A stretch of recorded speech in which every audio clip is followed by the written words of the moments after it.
In today's video, I'm going to teach you how to print in PowerPoint.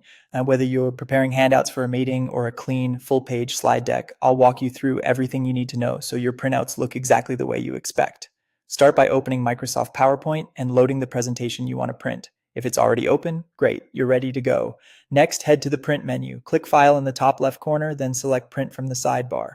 If you prefer shortcuts, you can press Ctrl+P on your keyboard to jump straight to the print screen. This takes you to a dedicated view where you'll set all your printing preferences.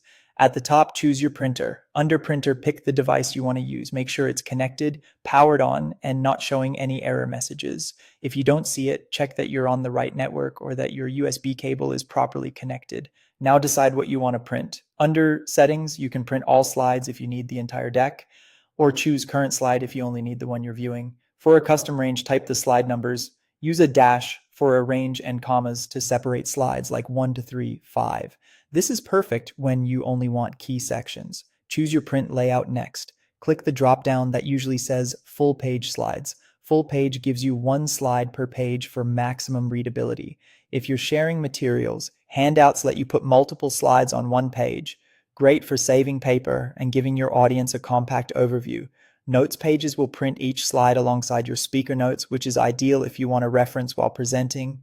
And Outline focuses on the text content only, skipping images and design elements. From there, customize a few additional options to match your needs.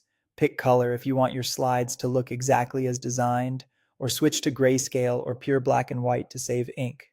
Choose portrait or landscape depending on your layout. Set collated if you're printing multiple copies and want them grouped as sets. Uncollated prints, all copies of slide 1, then all copies of slide 2, and so on. Finally, set the number of copies you need. Before you print, take a moment to review the preview pane on the right. Make sure the slides look correct, the layout is what you want, and everything fits nicely. When you're satisfied, click Print and wait for your slides to finish. And that's it. If you found this tutorial helpful, don't forget to like this video and subscribe to my channel for more PowerPoint tips and tutorials.